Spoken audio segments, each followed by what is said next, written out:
evening, everyone. On behalf of TiE Kerala, it gives me immense pleasure to welcome you all to this member mixer dinner meet. It's truly wonderful to see our vibrant TiE community come together this evening. A warm welcome to charter members of TiE Kerala and associate members of TiE Kerala and our distinguished speakers who will be sharing their insights in different segments this evening. And now I go to the TiE video because this is TiE's journey, impact, and growing ecosystem. So over to the video, please. The Indus entrepreneurs, TiE, came into existence after a few Silicon Valley entrepreneurs, mainly of Indian origin, met by chance in 1992. In 1994, TiE became a formal organization with an entrepreneurs conference. TiE reflects a blend of Silicon Valley culture of entrepreneurship and the ancient Indian guru-shishya relationship. Mentoring, education, networking, incubation, and funding are its 5 pillars. Kerala chapter was formed in 2003 with 10 charter members with a vision to foster entrepreneurship and nurture entrepreneurs. Later, TiE Kerala started its entrepreneurial initiatives with its motto, Kerala Can, only through entrepreneurship.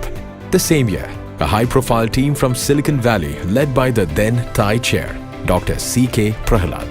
TiE Kerala conducts a multitude of activities including monthly meetings, workshops, network sessions, Coffee Pe Charcha, My Story, Leader Connect, Mentoring Masterclass, Member Mixer and Accelerator series. Besides, TiE holds programs for special interest SIGS in sectors like IT, agri, manufacturing, women entrepreneurship, etc. Charter member retreats which help in bonding of CMs and families. Over 45 retreats including 2 All India CM retreats have been held so far. TiE K instituted a rolling trophy and cash award for the annual B-Plan competition in collaboration with IIM Kozhikode in 2008. As part of its Seed Fund initiative, TiE Kerala partners with Technopark TBI, Infopark and NIT Calicut. Over the years, TiE Kerala has been recognized globally many times. Some of the achievements are Top 10 chapters of TiE to participate in TiE Global's Best Practices Initiative in 2009. Runner-up in 2011 and 2012 for Effective Leadership Transition Award. Most Innovative Program 2011 for India International Agri Expo. Twice received TiE Global Chairman's Award for Best Chapter 2013 and Global Best Chapter 2018. Finalist for TiE Global Award categories and Best Contribution to Youth Entrepreneurship 2014. Finalist for TiE Global Award for Best Chapter 2014. TiE Global Best Executive Director Award twice in 2014 and 2016. TiE Global Best Contribution to Youth Entrepreneurship Award 2015. TiE Global Best Chapter Awards in 2018. Major initiatives jointly done with government bodies include Workshop on Entrepreneurship in 2012 that resulted in the creation of Roadmap for Entrepreneurship Development. Young Entrepreneur Summit, YES, in association with Department of Industries as part of celebrating State Entrepreneurship Day. Programs with KSIDC, Wilgrow, NASCOM, Startup Mission, KEED, CII, KMA, TiE Med, and Kerala Agriculture University in 2017 to 2018. The first edition of TiECon was in 2012 with more than 100 speakers and 1,200 delegates. Entrepreneurship unit of St. Teresa's College supported by TiE Kerala was launched by Prime Minister Sri Narendra Modi in his radio program Man Ki Baat. TiE Kerala launched Kerala Angel Network KAN in 2018 with a group of angel investors with passion for nurturing and investing in startups which have the potential to create exponential value. TiE Young Entrepreneurs TYE program fosters the next generation of entrepreneurs. TiE Kerala has been part of TYE since 2017 and bagged top 8 positions from 2018. TYE program inculcates entrepreneurial skills in school students. Team Sidline, representing TiE Kerala, won the TiE Global Championship in 2022. Capital Cafe, Pitch Fest for Startups, which brings together the best of startup who are mentored by industry experts before pitching to marquee investors. TiE Women Global Pitch Competition, initiative by TiE Global to promote women entrepreneurship. TiE Kerala has been actively participating from 2020. Women in Business, annual one-day conference to promote and showcase women entrepreneurs in Kerala. TiE Kerala Awards have been instituted to recognize and honor outstanding entrepreneurs and ecosystem enablers in Kerala, promoting entrepreneurship from the year 2013. Indeed, the journey of TiE Kerala chapter since its inception in 2003 has been gloriously eventful with many such proud milestones. Now, the chapter has the strength of 90 plus charter members and 400 plus members who are CEOs of SMEs professionals representing various industries. Positively, TiE Kerala will always be a beacon of strength and hope for all aspiring entrepreneurs in the state, with its vision, an entrepreneur in every home. Thank you. And now we'll move on to Fireside Chat introduction. This session brings together global perspectives, entrepreneurial insight, and ecosystem leadership, offering us valuable learnings and inspiration. Introducing our speaker for today, Mr. Mukund Krishna, is an entrepreneur, investor, and technology leader with decades of experience in building and scaling technology-driven ventures. As the co-founder of Good Work Capital, he actively supports startup through strategic capital, mentorship, and ecosystem building. A former charter member of TiE Kerala and currently a board member of TiE Dallas, Mukund plays a vital role in nurturing founders and strengthening the global TiE network. Warm welcome to you.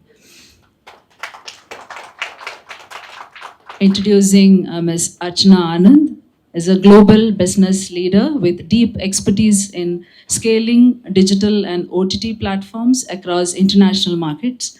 She is the former Chief Business Officer of Z5 Global. She has led growth, partnerships, and expansion for some of the world's leading media brands. A charter member of TiE Kerala, Archana actively contributes to the ecosystem through mentorship, leadership engagement, and founder support. A warm welcome to you. Thank you. Now I request Ms. Archana Anand to handle the next proceedings. Thank you. Thank you so much, Divya. A very warm welcome to all of you as we get into this mixer, as they call it. As she mentioned, one of the pillars of TiE is, the whole engaging bit. They love networking. And I think this mixer is part of that, vision to ensure that this active group that we have under TiE Kerala constantly engages and networks so that we can exchange ideas, thoughts, and really support each other in the entrepreneurial journey. TiE Kerala itself, as she showed you, has very, very impressive credentials, has done some stupendous work over a period in time. I'm relatively new to being a charter member here, and I can tell you I'm fairly overawed because the landscape in Kerala, there are 100-odd charter members, all of whom have incredibly impressive credentials. They belong to all of the most admired business houses here. And what that leads to is a bunch of people with great intellect, fabulous experience, and therefore it's an absolute honor to be in their midst. I have the dubious honor to be a part of the charter member because as part of a corporate, I've had the journey of taking a D2C product, which is a streaming platform, launched first in India and then taken to global #1. Today what I'm going to be doing is sort of having a fireside chat with Mr. Mukund Krishna, who's been incredibly successful in doing a very successful exit of his startup. So the hope is between, the little experience I bring in and the vast experience that he brings in, you guys get an idea of the kind of, experience and knowledge and support you can get within the network if there was things that you wanted to discuss, talk about, get support on, and so on and so forth. I think the introduction to myself, which they've asked me to do, I'm going to do courtesy of video, which we recently presented at the convention, kind of wraps up my journey of how I took the streaming platform into global markets. And just to give you all some perspective of why that journey was a bit of a challenge, when I'm taking an Indian streaming platform into global markets, I'm chasing the South Asian audience, which literally is 2% of the population in most of the markets, whether it's the US or the UK or other markets. To find this South Asian from among the larger population is literally like finding a needle in a haystack. It's just 2%, right? So when you look at the digital marketing cost to actually get across to this audience, it's upward of $90, which mostly makes all business model unviable. The way we managed to do it, do something that the Hotstars, the Disneys of the world weren't able to do, was through very innovative means. And this video will give you some idea of that journey. And therefore, the knowledge that one wants to part on is if you needed to know anything from the D2C digital launch perspective, marketing perspectives, etc., there is that knowledge within the ecosystem. The second half will be me doing a very detailed chat with Mukund, where he will tell you about his journey, how he made a very successful exit, and all the trials and tribulations along the way, so that you all can ask questions and get that knowledge. So over to the video, and then we'll move on. You never feel happy.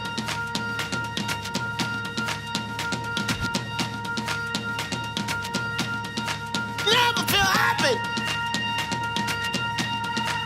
No, you won't until you try. You never feel happy. No, you won't until you try. You never feel. We believe that ZEE5 will be the go-to entertainment destination for all of India. The India that resides across both her urban and semi-urban demographies, and has been waiting for that digital destination that'll serve her great, relevant content in the language of her comfort. You can say what you want. It's all good, 'cause you really love Desi. Bangla Bangladeshi Onek bhalo basha ar ZEE5 niye eshechi Until you try. Never feel happy until you try. Get the message. Two Bangladeshi originals in the pipeline. These originals will be taken across markets and will be subtitled in English to make them accessible to anyone and everyone across the globe. Until you try. Never feel happy until you try. You never feel happy until you try. Never feel happy until you try. Everybody needs this. Everybody needs this happy thing. Everybody needs this. Everybody needs this happy thing. Everybody needs this. Everybody needs this happy thing. You never feel happy until you try. Never feel happy. Thank you so much for joining us today for the much-awaited launch of ZEE5 in the United States of America. Congratulations, Archana, and to the team of ZEE5. As you know, ZEE5 has its roots in India, but has traveled across the world and today has built a strong identity as a destination for South Asian content. My quest is to create more recognition, representation, and to be able to have South Asians feel seen, which is why the synergy, I guess, works.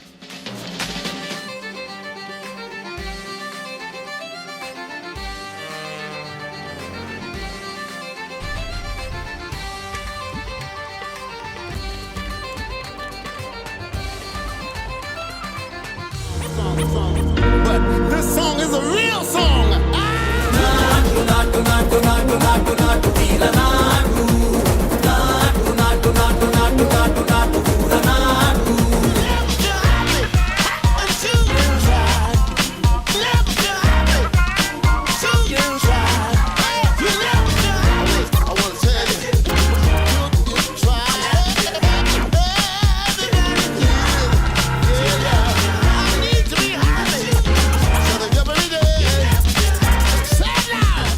I really grew up with watching ZTV shows and movies just with my parents and grandparents when they were here, and that really formed a large part of my identity. Never, never, never, never, never, never, never, never feel. You'll never feel happy until you try. Never feel happy until you try. You'll never feel happy. Never, never, never, never, never, never, never, never, never, never, never. So introducing Z5 Global Add-ons, a premium service that will enable all South Asians in the US access to exclusive content from multiple South Asian partners. Until you try. Never feel happy until you try. There is some understanding of digital, direct-to-consumer, and marketing. So if anybody wants support and help on that, we have that expertise. But now we're going to move on to the main character and the main part of the show, which is a interview with Mukund Krishna. I invite Mukund onto this podium, and we're going to do a fireside chat where we're going to run through the journey that he's had. I'm going to go through some questions that I thought were pertinent, but y'all are people who probably are getting onto the startup journey. Feel free to sort of interrupt and say there are questions that you want to ask. We'll open it out. And Mukund is very open-minded about sharing that knowledge and helping all of you on that journey. So, over to you. So, why don't we start with giving a big hand to the celebrity who, as you can see, who knows a lot of celebrities, right? I mean, that's incredible. So if you want to have a meeting with Priyanka Chopra, I know who to call. It's an excellent thing that he says, because all of the levers and opening of doors that happen by virtue of the fact that I sat under a very big media company, which obviously makes movies, which obviously has all of the stars then being super polite and doing anything that you ask. I know the journey with Priyanka Chopra, but that's a great segue because the discussion I was having with Mukund earlier was, while I've had some modicum of success sitting under the umbrella of a big corporate, that's the thing, right? When you're sitting under a big corporate, you both have the funds and the brand name that allows you to open doors. So while I'd like to give myself little credit for the innovation and vision of what I did, it is a lot easier when you're sitting under the backing of a big company. I'm never worrying about funds, right? I'm very cash rich. And the big brand name helps me open doors. So I have the highest level of admiration for entrepreneurship when I realize now when I'm outside that ecosystem, if I want to open a door and I don't have that big brand name or backing, I'm just Archana, that's a whole different ballgame. So the admiration I have for those who've actually made success without that backing, figured out how you manage the funds, is just immense. So that's the story that we're going to try and get from Mukund. And hopefully that'll help all of you figure out how he did this amazing thing, without all of those fancy trappings that I had. So over to you, Mukund, and let's hear about your journey. Thank you. I think you are too humble, so appreciate the introduction. I think, some of you might know my story. So I'll just start with a brief background so that you have a feel for, how I grew up and, how I ended up being an entrepreneur and, that kind of stuff. Because everyone has his or her own journey. And I think, through the journey, you pick up your own experiences, meet with your own challenges, own solutions. So I think I'll just share that in that form. I'm from South India. I'm from Tamil Nadu, from Tanjavur. That's where my father is from. My Kerala connection, my mother is from Palakkad. So that's the, connection for me. So grew up in South India. My dad worked for a bank. So have traveled around the South. He had a transferable job. I did my engineering in a college in Bangalore called Vishwesvaraya College of Engineering. It's one of the oldest in India. Did a degree in mechanical engineering. Worked with L&T for briefly for about a year. Got a scholarship went to State University of New York in Buffalo, did a master's in mechanical engineering, then worked for a startup briefly, and then joined Ford Motor Company as a consultant, then General Motors. I was married by then. My lovely wife is here. We had our two daughters, one in Michigan and another in Indianapolis. So came to Indianapolis with GM. Then joined a startup which was funded or majority owned by Chrysler. So I've basically spent time in all three auto companies.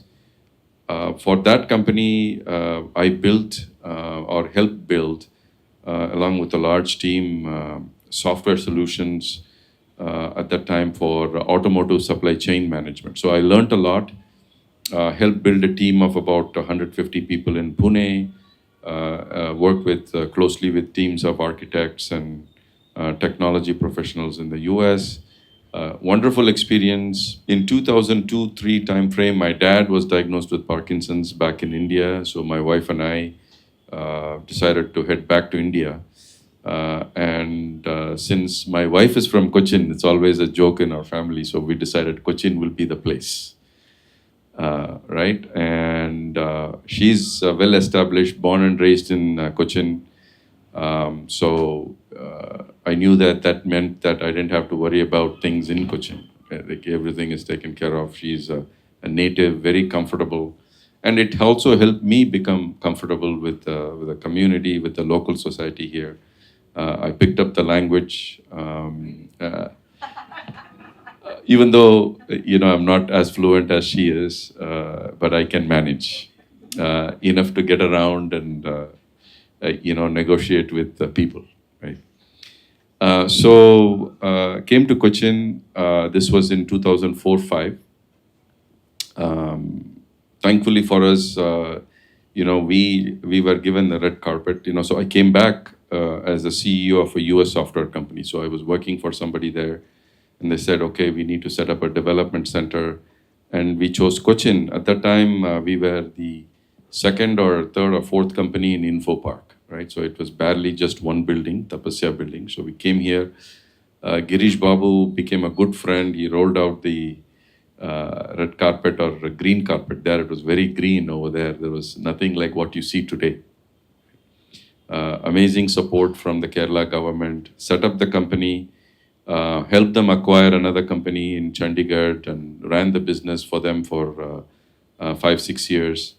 And 2008, 2009, the US financial crisis happened. I'm sure the younger people won't know. You are all, born then around that time. But the older folks know the impact. It was similar to the challenges that we are seeing now with this is a different story. I don't want to get into that. But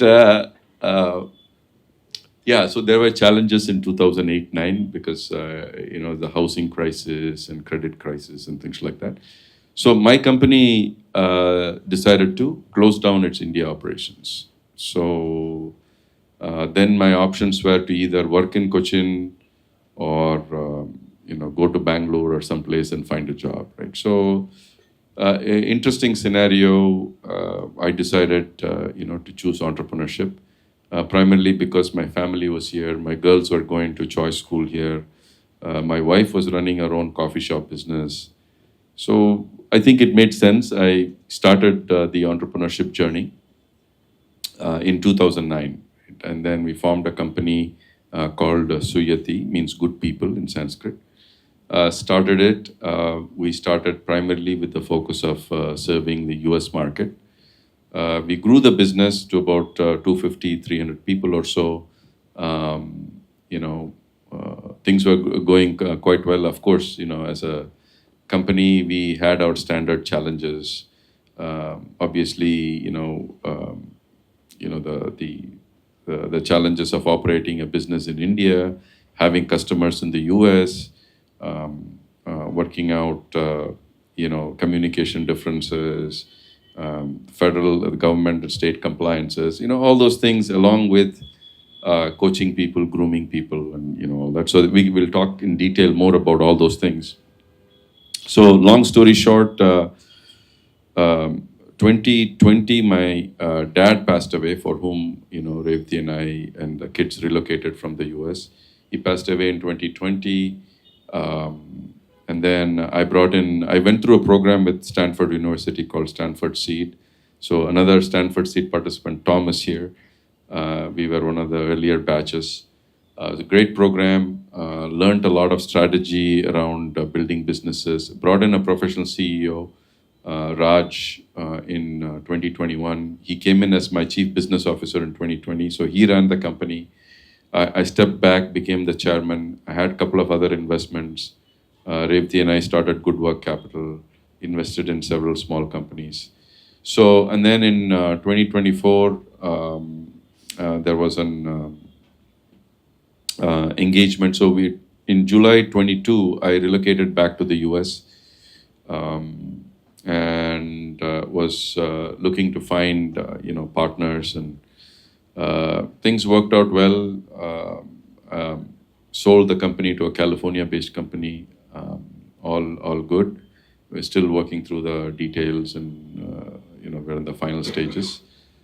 So it's been a good journey so far, and I'm glad to be here, sharing with you whatever knowledge I have in my experiences and so on.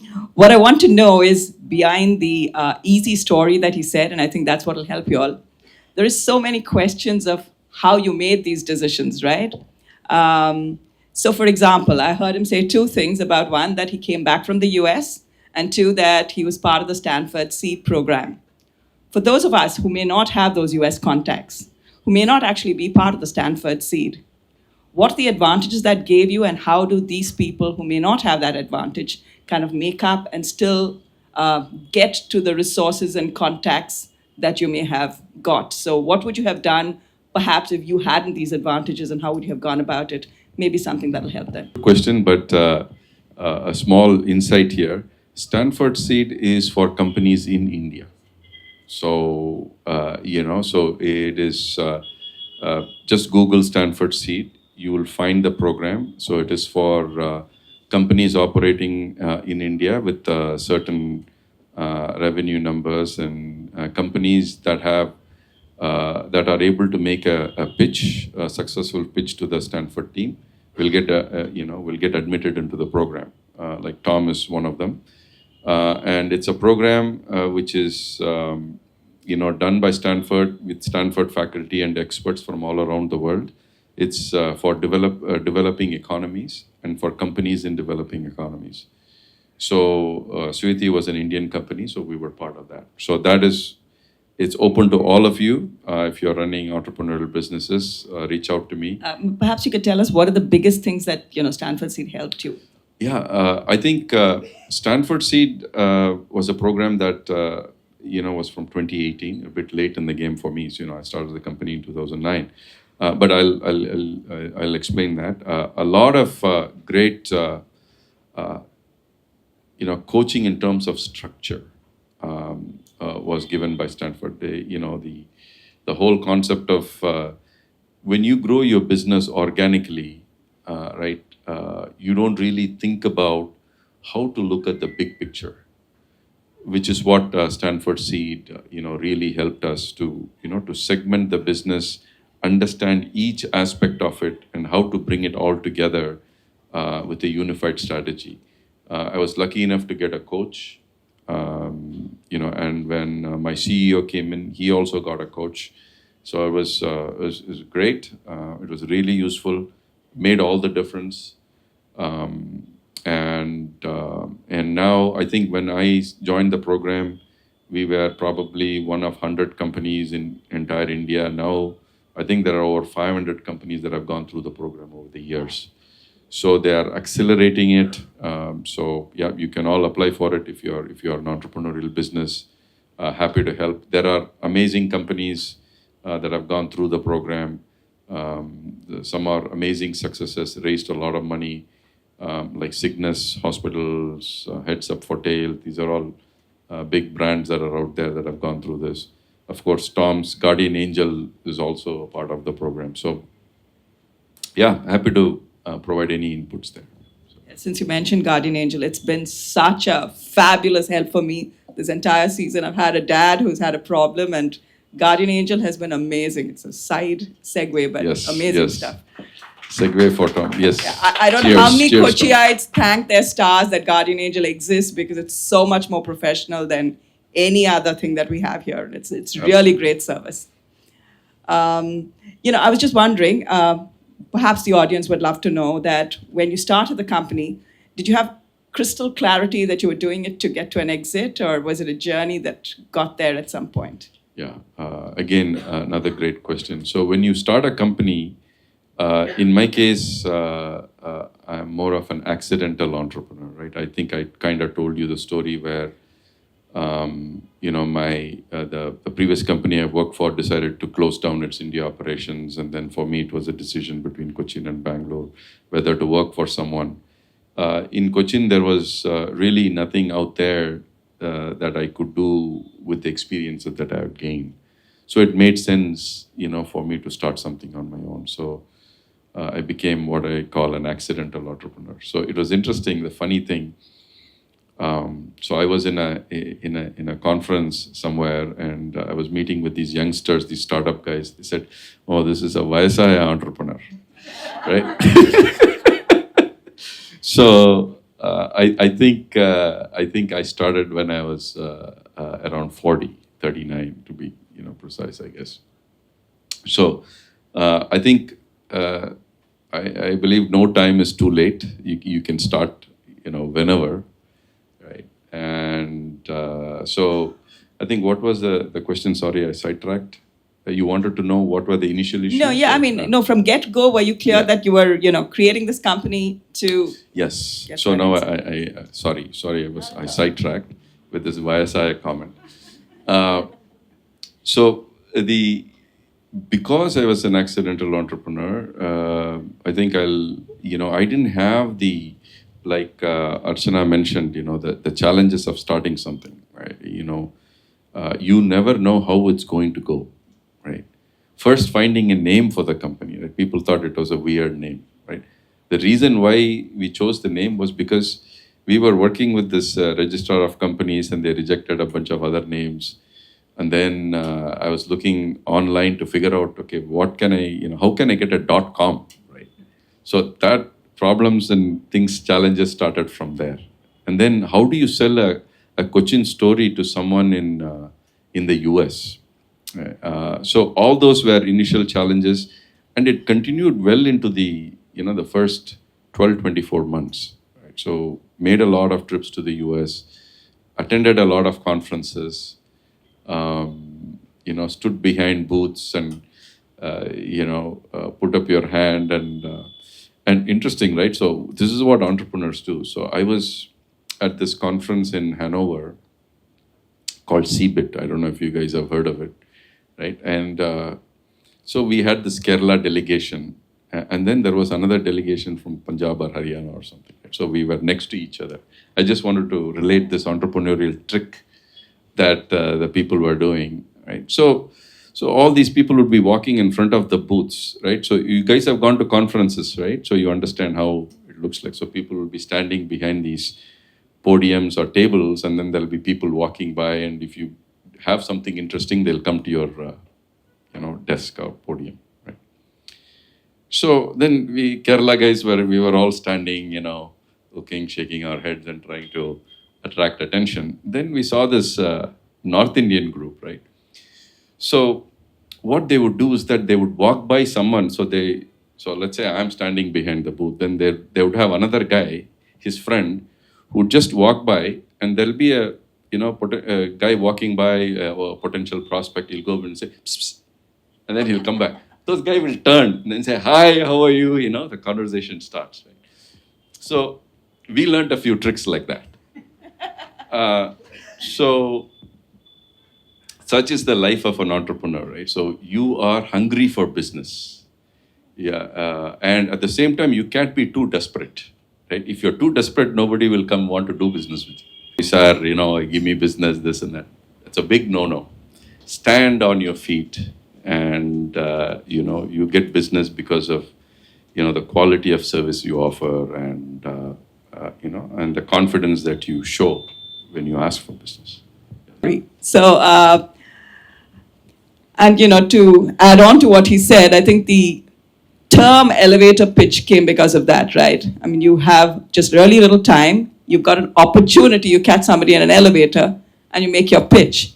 I think there were numerous stories of Silicon Valley where a lot of people who had pitches started becoming Uber drivers because there was that opportunity, right? You become an Uber driver, and if you get somebody from the valley, every second person turns out to be somebody who's worthy.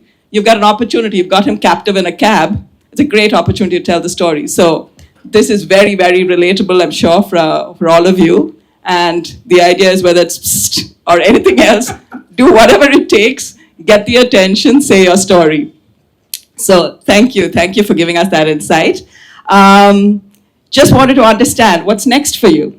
I think that has been an interesting challenge I'm still trying to resolve. What is next?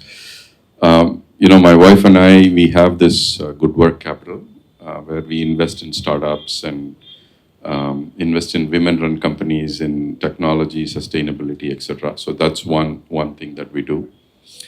I'm also, working on. We'll just allow people to settle down a little bit. Okay, so that is, the investment is one track. We are also involved in things, charitable projects. So, for example, I've opened a trust, an endowment in my father's name for a university in Texas, my alma mater in Buffalo, where I set up a scholarship. I'm doing something similar for my Indian alma mater in Bangalore. So in India, the structures aren't as clean, so you need to figure out how to make sure that the money that you give gets utilized properly. So those are charitable things. So my wife and I, we hope to return to Cochin in 27. Hope everything works out with that. And once that happens, get more actively involved in activities in India. In the meanwhile, I'm also involved in mentoring startups in India and the United States. I'm also part of TiE Dallas. I'm on the board of TiE Dallas. I must say that I'll be careful what I say about one TiE versus the other. So I've been a member. I know there are more Indians in Dallas than there are here. That's my learning from taking the streaming platform there. It's my number one market. And, I've walked into restaurants where I see the aunties in their 90s, and I haven't even seen it here. So that's how Indianized that part of the world has gotten, and it's fantastic. Yeah, and in some ways that is scary, and you can see all the stuff that's going on and, the repercussions of some of the things that she talked about, right? So that said, still figuring out, what exactly I want to do. I don't know if I'll start something, or go to the Himalayas. I don't know. Does Revati know that bit of his plan? Or are you hearing it for the first time today on this platform? In fact, I've already booked my ticket. I'm waiting for it. No, that's really great to hear. There's an audience here that's eager to understand. So anything that when you call in, supposing you were giving them an entrepreneurship 101 class, yes, what would be the top 2 things you'd tell them? And what were your biggest trials? Good question. So let me I don't want to miss some of the key thoughts. I wrote up a few things. So basically, with respect to entrepreneurial basics, I have only 2 or 3 points that I can talk about. One is conserve cash, right? I think cash is king. And that is even more so in India because cost of debt in India is very high. People don't give you money easily, although things have changed significantly from when I started in 2008-9 and to now. Things are a lot easier to raise capital. The market is a lot larger. People are more experienced with startups. So all those positives are there now. But however, no one will come help you when you are in a crunch, especially when you are in a crunch, right? So you have to make sure that you stretch your dollar as much as you can, and be very conservative. And so that is one. Second thing is, be ready to accept change.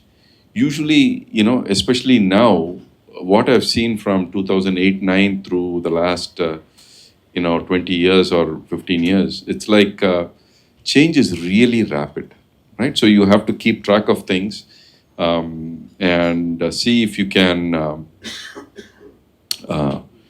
leverage what is changing around you to your advantage, then make it a reason for a failure, right? So I think it's not that easy, although when I say it, it sounds easy. So you have to like step back from your business and the day to day a little bit and think through some of these things, and be flexible in your thought process.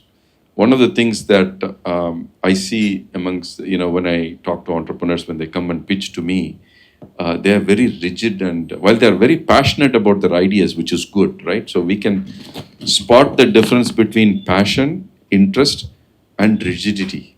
And rigidity meaning, someone is giving you feedback, instead of saying, okay, I will think over it, right? So, it's completely giving your message, and so what it does is it turns off investors. And so these are things that entrepreneurs don't realize.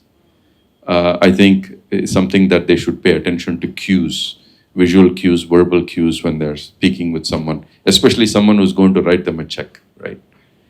Because if the guy is like, eyes are moving this side, that side, then you know that, okay, you've lost that fellow. Are there cultural nuances? For example, when you pitch to the Valley crowd, right? I mean, no offense, Indians can be a bit much at times, right? We just bulldoze in. Is there something that you want to tell us about how we present ourselves so that we don't end up being off-putting when there is a bit fantastic opportunity, just by virtue of the fact that we sometimes have a culturally different way of presenting ourselves? Culture, yes, some of the cultural nuances may be more an irritant, but not a key decision maker point, is what I've felt, right? People may say, okay, I don't understand what you mean by this head shake, or, all those kind of things, right? Or you not dressing up for the occasion, or your accent, or, using words and idioms that they cannot connect with, right? So I think those are all minor things, but in general, what I find is that I find people in India will give you much more direct feedback, will give you more, ask you more aggressive questions. Whereas in the US, they will be very polite, right? So you have to be really prepared and really clear and communicate very crisply. They don't like too many, Shashi Tharoor type words, right? Fair enough. Of course, the ladies would love it, but that's a...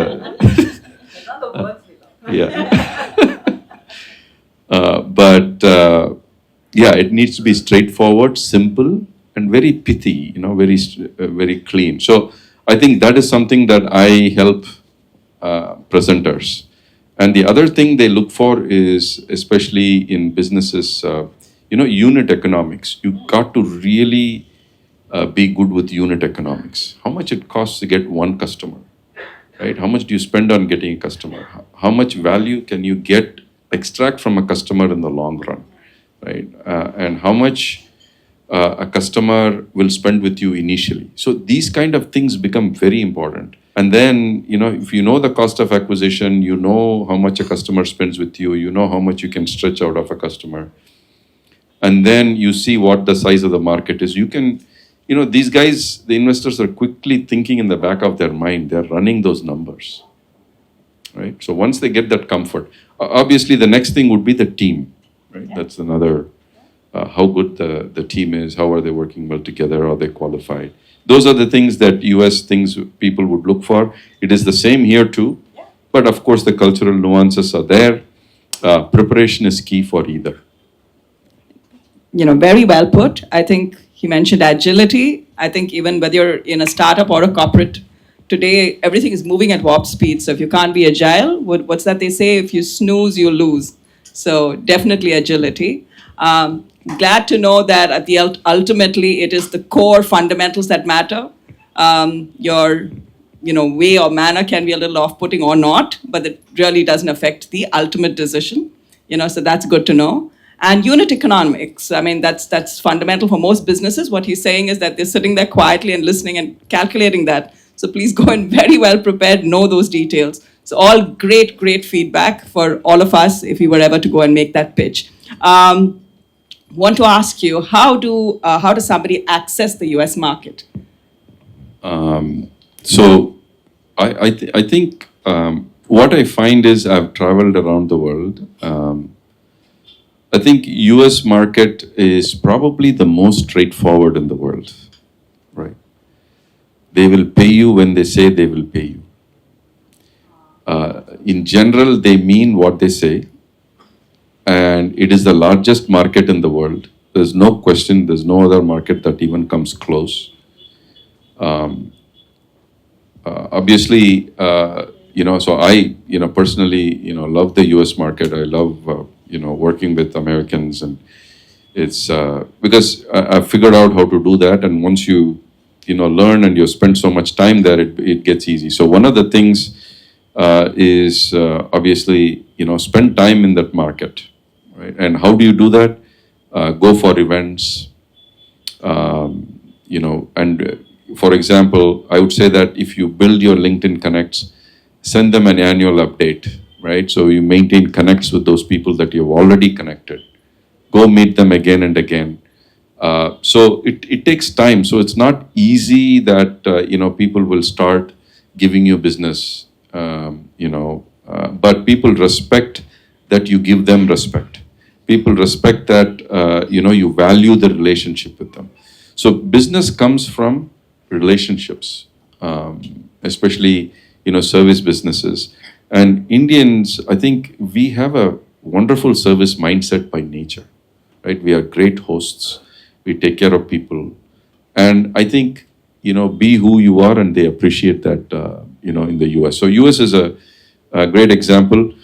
Europe, I've done little business, but each market has, subtle differences. German, language is a barrier.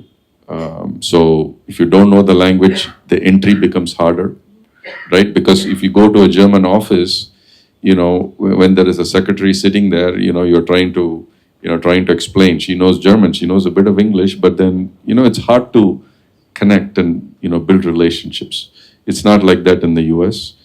Sorry, I'm just going to segue because, the question was access. So did you do it the usual way? Are people just doing cold calling? Are they looking at LinkedIn, finding a person, getting a contact? Yes. Doing the usual thing that all of us do, or is there some smarter way to do it? Yeah. Sorry, I did not touch on that.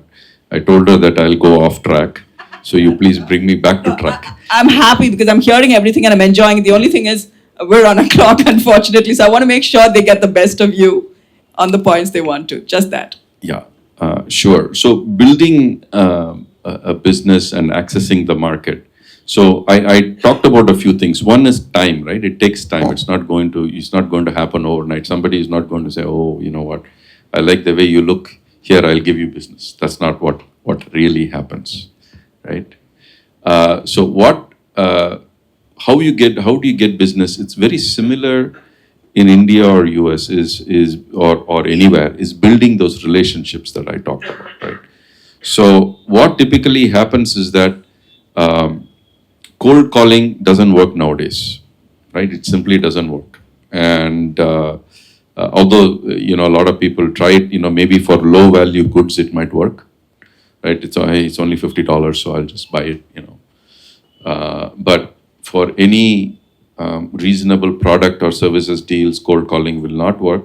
So you have to build credibility. So how do you build credibility? One is you need to have a wonderful website. You need to have potentially influencers, references, people who can talk for you. You have to go to conferences, you got to present yourself, get speaker spots, right? Project your business, project your ideas, project your company.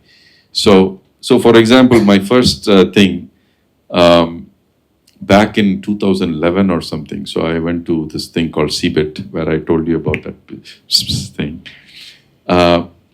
So there, I presented about creating dedicated teams at low-cost locations in India. So somehow I wiggled up opportunity to present in front of Germans.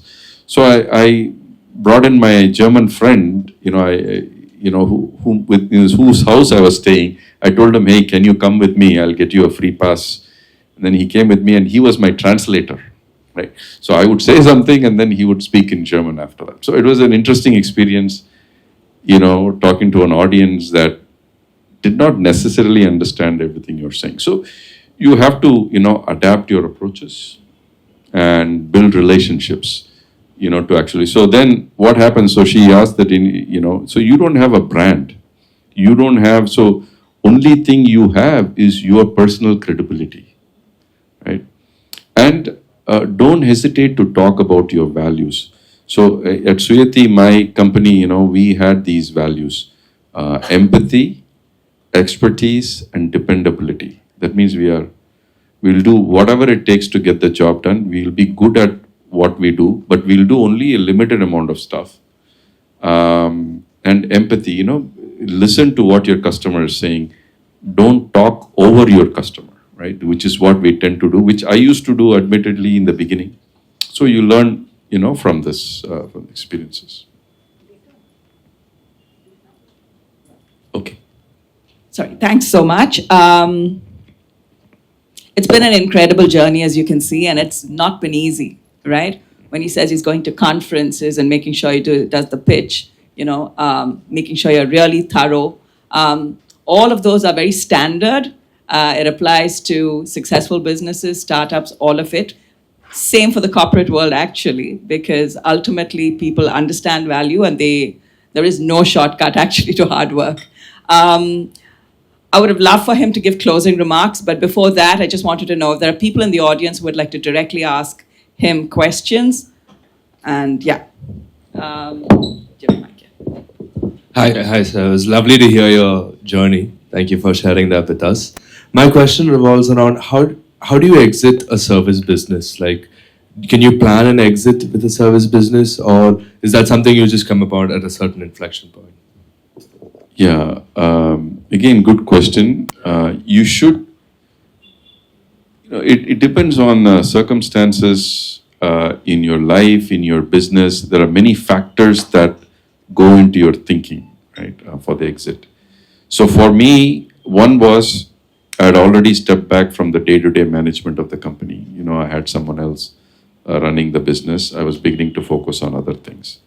So I knew that the time was ripe, for considering that. The other thing is, the opportunity space, opportunity growth, what's happening around the market. Are you as a company ready to, evolve? And so if you have questions or doubts and you think that, your personal priorities become more important. So, those are all factors that come in the exit decision. Now, so the short answer is plan. Yes, you must plan. The question is, at what point do you need an exit? That also you need to think about based on, your revenue factors. How much are people paying for your business?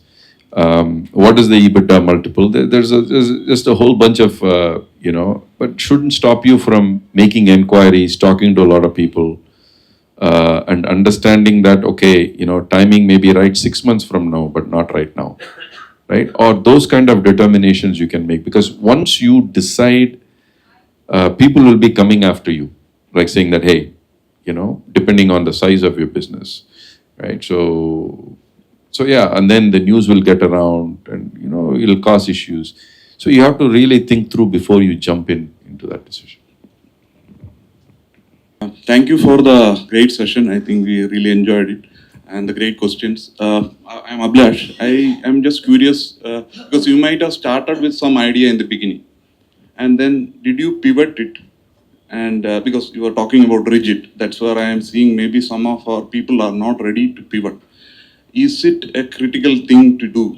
And how many times did you pivot so that we get an idea of what is that happened? I don't know if I should say whether it's a monthly pivot or a yearly pivot or, you know.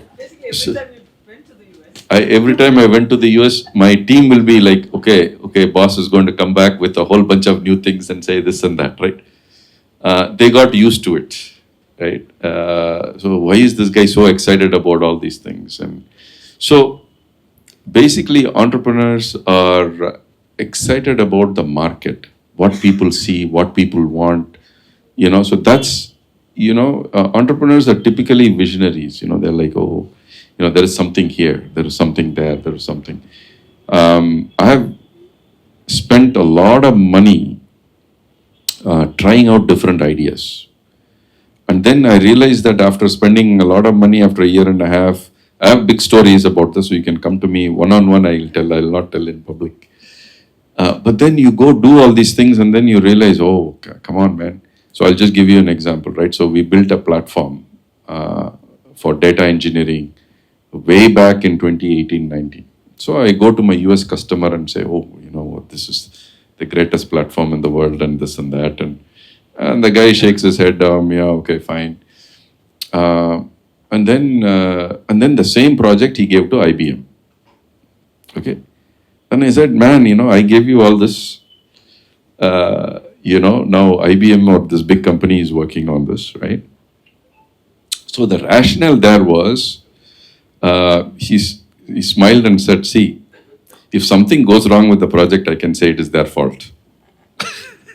If I give it to you, then it will be my fault, right? That's the difference between the big brand and you, right? So realize that all the pivots you make may not work because it may be too big of a pivot that the other guy is thinking, hey, it's too risky to give you the project, right? So those kinds of things have happened.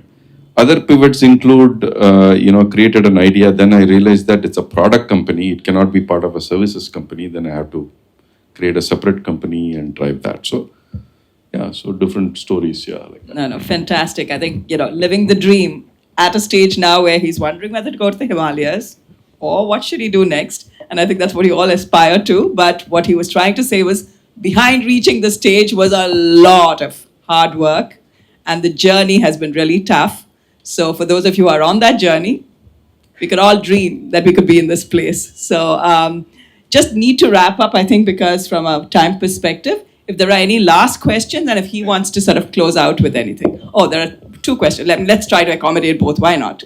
So let's say if you have a B2B, you're starting a smaller B2B firm, and then if you want to raise capital, like let's say seed capital, and because you're already involved in funds like that, what are the metrics we should optimize for a very early stage seed capital raising? What should we optimize for? See, when you say early, we need to know how early, right? So if it is just an idea stage, maybe you can ask your friend, will you put 500, or $5,000, let's say, or a few lakhs of rupees, in the business, right? So I don't know what stage, and so as the business starts evolving, right, then only you can start reaching out to angels and outside people. What's your burn rate? Like, how much money are you spending to do that, right? Those kind of things become, important. So if you're thinking, very early, you just have an idea, you can socialize it with your friends and see if they will put their money in it, right? So when I started my business, my buddy, I told him, hey, I'm valuing the company at $1 million. And he was like, what are you talking about, man? But then he gave me the money anyway because he's my buddy, right? He gave me a small amount. It's a token, this is what I can do if you want you. He got a good return. So that's what I'm trying to say. So the initial investors are essentially, your friends or family who believe in what you're doing and they understand the passion and the struggles and your drive to make things happen, right? So it's based on that. But then, if you are taking money from professionals, it becomes a, much more deep understanding and due diligence from their side. Your stint in InfoPark, and I continue to stay there, and you've flown to the US. So, just a question: how long it took for you to identify the right buyer? Yeah. And probably might have had multiple failures initially before you got to the right buyer. Yeah. So, what was that journey where you moved from being able to reposition yourself Yes. to the right buyer? Could you tell us that journey? Yeah, so I've had multiple encounters with people who wanted to, buy my company at different stages. So not everything that goes, the journey is not perfect. So, for example, right after COVID, we lost our biggest customer, and that was 30% down revenue, right? And then you realize that, you cannot just say, okay, cry and then shut shop, or, you have to put on a very strong front to your employees, right? Because they're dependent on you. So we did not have a layoff. We kept all of them. And, so the good news was, I said, conserve cash, right? So we held on to a lot of cash from the previous year. So we were able to go through that process. So in terms of finding a potential partner, once you make up your mind that, okay, that's the way to go, you have to either engage a third party, who kind of helps you position your company, as I said, make sure that you have the right metrics. You are doing the right things in the company operationally, gets it all ready, or you can do it yourself, right? So it's not rocket science. You just need to make sure that you set up all the processes, operations, and that's where Stanford Seed, really helped us. So we were a very mature company process-wise. We were taking care of our people, and we had already done that for 5-6 years. So it made the acquisition easy. It was seamless. Whatever information they ask for, you're able to give. So the biggest thing in an acquisition is the amount of information you allow to provide. Everything, including your undershots, right? So that's kind of how it is. So yeah. That's valuable information as well, because I'm working with somebody who's just sort of pitching to Stanford Seed right now. And it's great information for him that if you were to get into that program, it actually keeps you acquisition ready because they're so thorough in the way they work with you. So great insight for you guys on that as well. Any last questions? Yeah, there's one more there. As you said, US is the biggest market and everyone wants to get into it, but a few ground realities, withholding tax 35%, because getting in, you can incorporate a company for $1,000, but running it on the ground, how different it was. In fact, I would argue that running a company is easier in the US because compliances are significantly lower. Okay. So yes, setting up, so it depends. I need to understand your structure, whether it's a US company with an Indian subsidiary or an Indian company with a US subsidiary. We were an Indian company with a US subsidiary and then a Canadian subsidiary. We didn't have we didn't have any double taxation issues. Right? There is no question of double taxation. There is arm's length taxation in terms of the services that the Indian company offers to US company or the US company offers the Indian company. There are tax laws, tax professionals.